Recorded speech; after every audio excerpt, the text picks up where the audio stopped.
So I think the Mario series has had some great accomplishments. It has always had the tightest of controls. Even back from the very beginning in 1985, it was pixel perfect. I hear you ming, but I've played them all, and I think that there is not another platformer that can rival the tightness and the pixel perfectness of Mario controls. And I think it really set the bar for platformers ever since the inception of Mario. It's been able to provide good variations on a rock-solid formula. They've really stuck with their roots, but there'll be a new couple of power-ups each game that can really change the formula and make how you play each level different. Nintendo's also established Mario as one of the most recognizable characters in the world. I'm sure you could show a picture of Samus in her suit to a lot of people, and people around the world or the country, and they would say, oh yeah, that's Metroid, or they wouldn't know who it was. But you'd really only be talking to Nintendo fans and probably a good handful of gamers that would be able to say that's Samus. But Mario is like Mickey Mouse level, so I think that's a great accomplishment for Nintendo. Mario is even kind of quotable, even though he's not like a speaking character. You know, you can do wah wah wahoo from Super Mario 64. What else is there? So Long, Gay Bowser, also from 64. Just whenever he speaks, he's got such a good voice actor. Shout out to Charles Martinet. And then Mario, I think above any other video game series, has really brought families together and made some good memories. Okay. Before I talk about the accomplishments that the series has, I want to make the comment on the controls. Yes, the controls. Go back and play Super Mario Brothers, the original Super Mario Brothers. I do that like once a month. They do not hold up today. That game has not aged well. I don't know. I agree. If you go back and you play NES games, a lot of them you'll say this was really forward thinking, and this was really, you know, pushing the limits of what they had. Like, nothing had been done like this before. And it's true. Nothing had been done like it before. But Super Mario Bros. 3 had, like, perfect controls. You go back to Super Mario Brothers, and maybe it's just me, but I don't think the controls hold up today.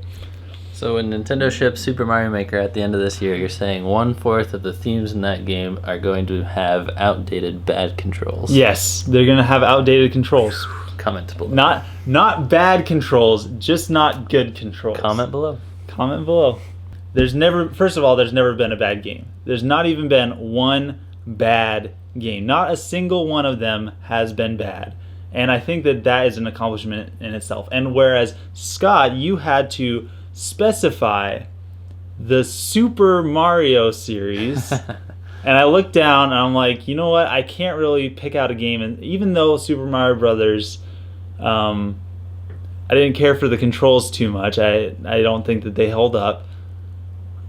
There's not really a bad game in the Super Mario series, but that's limiting. I limited it. And Metroid franchise, I'm not limiting. I'm saying the whole Metroid franchise. All right. And fair enough.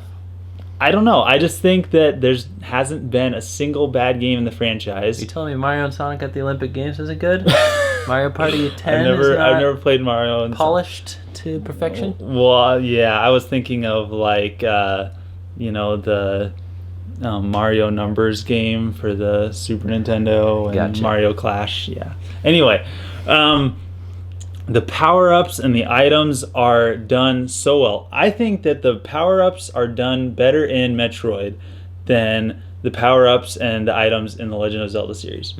And I'm going to just put that out there. You may disagree with me, but I stand by this because with Metroid, it is incorporated into your suit, whereas it's an item in Legend of Zelda where you have to go into your inventory and pick it out, and sometimes that can be a pain. I've been going through Link's Awakening right now. Yeah. It's a pain switching items. Whereas in Metroid, it's all incorporated into your suit. You don't have to press the start menu unless you're looking at a map. Yeah. It's all incorporated into your suit.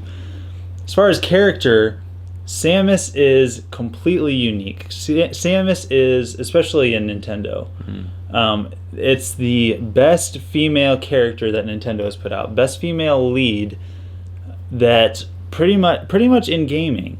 We have, we have Princess Peach and all this stuff, and we have, Lara Croft, but Samus is unique. Samus is not, I don't know, Samus is different. I mean, I'm not going to get in specifics here, but if you look at all the other characters and then you look at Samus is done a lot more tastefully than a lot of other characters are in most games.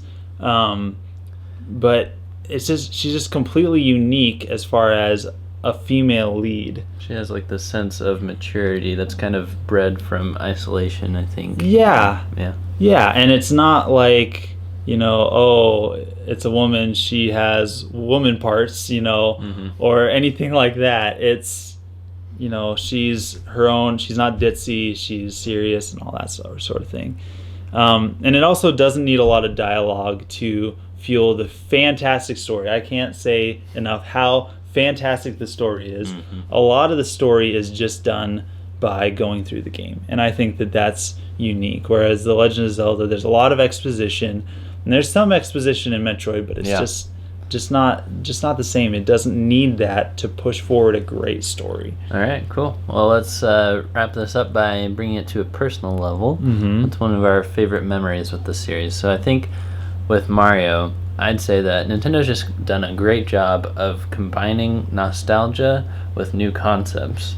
Like, in all the Mario games, you'll see some 8-bit art. I love 8-bit art. Like, this little guy will be running along for a loading screen, or there'll be sprites hidden in the levels and stuff like that. I think that's really cool. And then they also reference, like, old situations in the past games and stuff. Like, for example, my favorite memory right now, Super Mario Bros. Wii. You get to the very end in the boss battle, and you're fighting Bowser on this bridge with an axe. I think they changed the axe into a switch on the other side. But still, you're like, oh, this is like back in the day, and they appeal to your retro nostalgia desires there as a gamer. But then they also bust out something new. Like, you sink Bowser in the lava, but then he comes back as enormous.